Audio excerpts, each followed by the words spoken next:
Hello everyone, and I'm back again with Battlefield 2142 once again, but this time I've actually fixed it, so we're just going to go straight into a match and basically going to explain how I managed to fix it. So when you log into this game, you basically have a online check to make sure you have an online account and or a local account, and for whatever reason, even with the reclamation servers, it just would not work for me under any circumstances. So upon reading into it and asking or troubleshooting with people in the reclamation Discord, I was informed of a piece of software called the Battlefield 2142 Unlocker, which effectively allows you to bypass, but also allows you to use the kits here as shown here.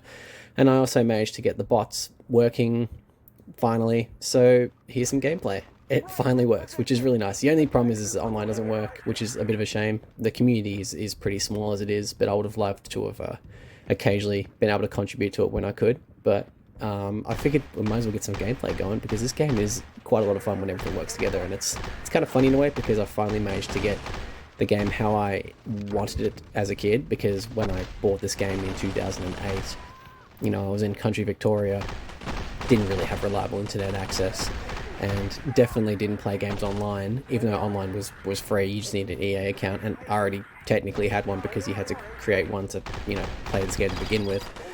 So I never got the unlocks or anything like that. So my experience to this game, as described in a previous video, was very much limited to just the 5 maps and no updates either, as I also mentioned. That was also the same story with Battlefield 2.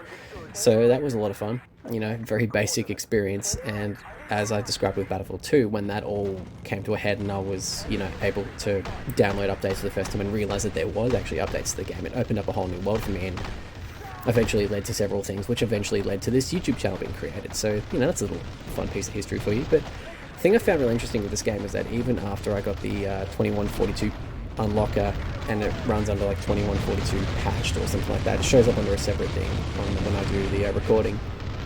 It still had graphical bugs.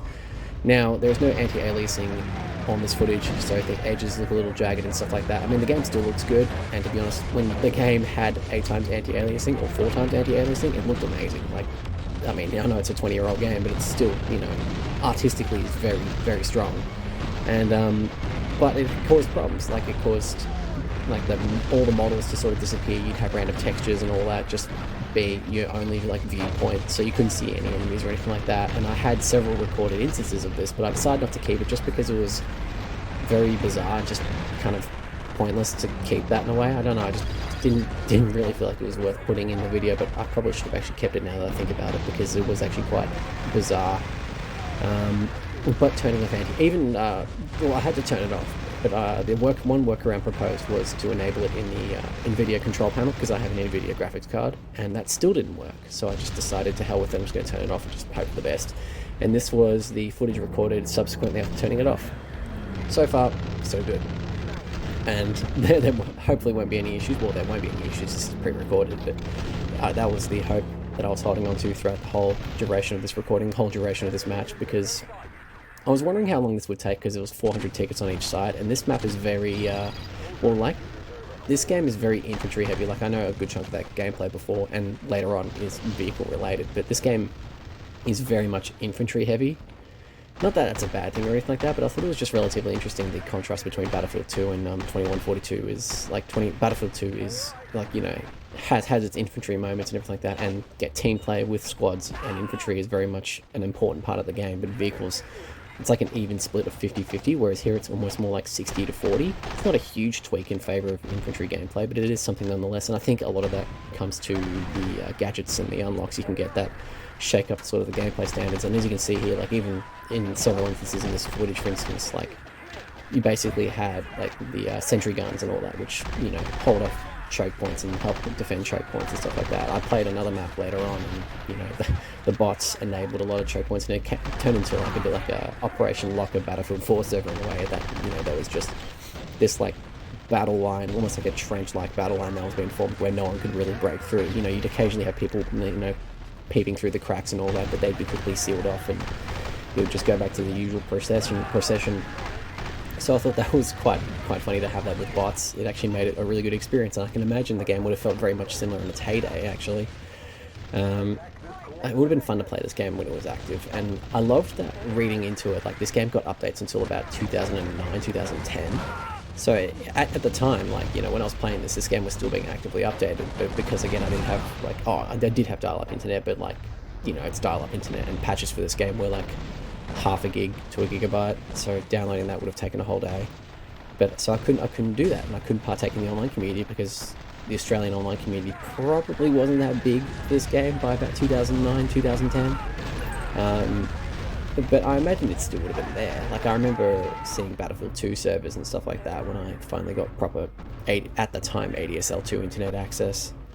But even then there wasn't a huge amount of people playing, and then of course the GameSpy servers got shut down. I'm reminded actually upon reflection of when Project Reality came out, and there was, I think, an Australian server for Project Reality 1.0, and I remember actually playing the beta, installing like the beta separately to my 0.97 install, and partaking in that, and feeling like I was very much a part of the community then on that. So that was a lot of fun, and I, as a kid, was, you know, anxious to get into a squad and then do something that might piss off other people. So I was just like, hey, does anyone want me to, you know, do anything in a certain squad? And no one would message me, and I'd just be like, okay, I'm not going to piss off people, I'm just going to play single player. So that was a fun little thing there. But I still remember having fun on the beta, you know, just dicking around, getting kills up.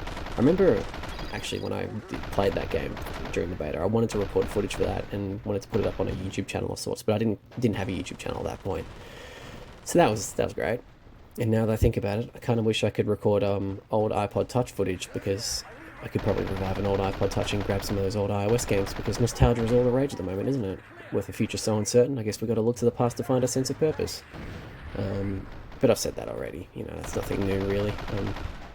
Merely repeating what I've said in previous videos with that, but I guess I'm using that to sort of make peace with things, aren't I, really? But yeah, otherwise, it's been a lovely day. I've had another video coming up pretty shortly. I've got a finally got the ambition to try something a little bit different, other than just recording myself endlessly rambling over gameplay clips.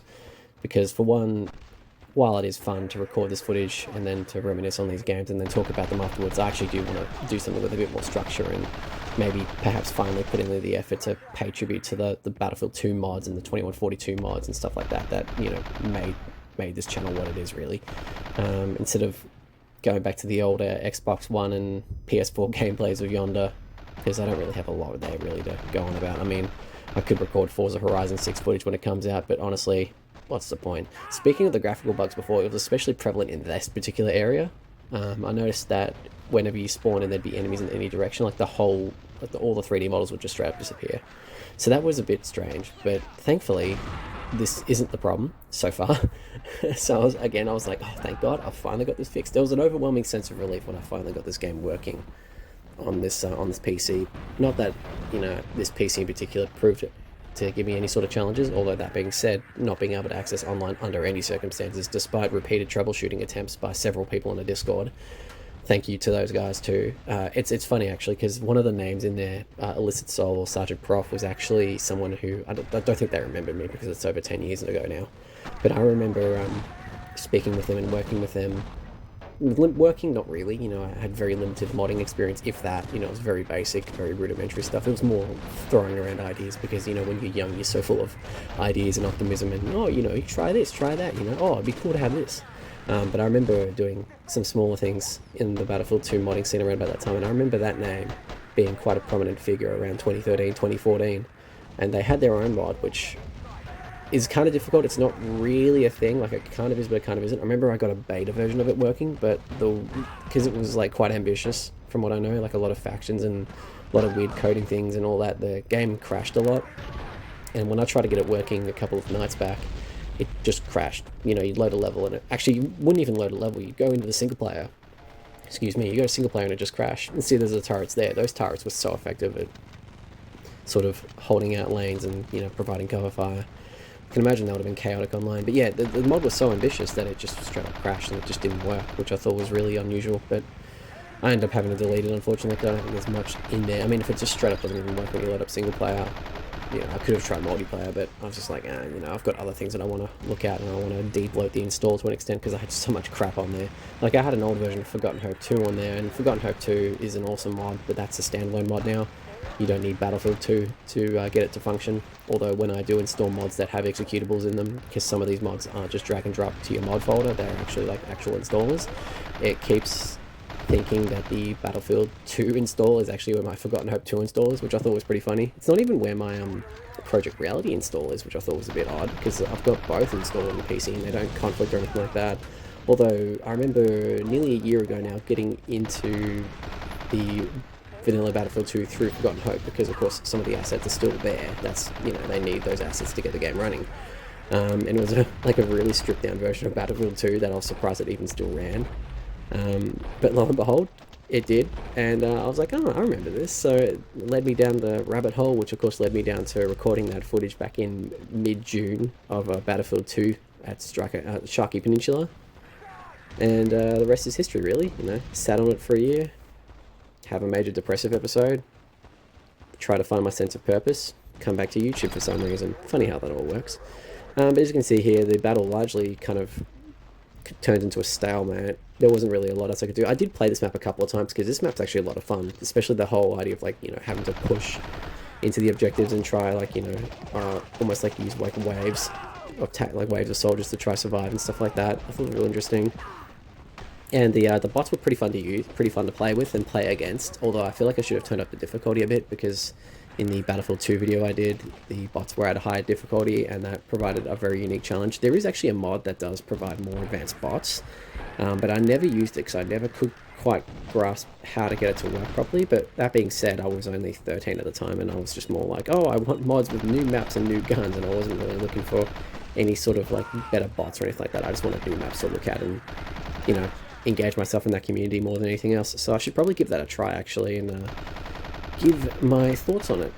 Not that they really matter in the scheme of things, because I don't get that many video views, but I still do these anyway because these are fun to do. So we're wrapping up towards the latter stages of the video. I love that the walker glitched out there and it's doing like a little steppy step thing. I don't know why the vehicles glitch on this map, particularly the walkers for some reason. Not quite, there's just weird pathfinding things, I presume, but these maps, like the co-op versions of these maps, you can download on the Battlefield 2142 hub launcher if you're curious about that.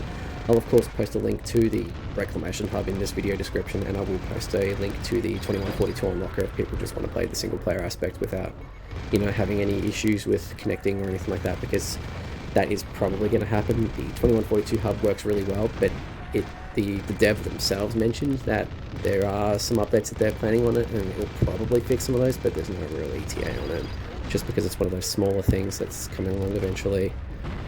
So I thought that was relatively interesting, but it's good to know it's still being updated even if there aren't a huge amount of people playing it. But it's a dedicated community, you know, people will come and go, and people, you know, like me, you know, I wasn't even thinking about this game a year ago. I was thinking of Battlefield 2 a year ago, but I wasn't thinking of this game a year ago. And it's just fun to just come back, you know, you come in and go, you don't leave forever, you just, you know, ebb and flow. The river moves on, but, you know, you'll always come back to it at some point. But yeah, the battle's basically about to end, so that basically wraps up the video. I really hope you enjoyed the video. It was me rambling again, and me being a bit quieter because it was during the day, and I've got family in the house, and, you know, they're probably going to be wondering, what are you doing talking, rambling over a video?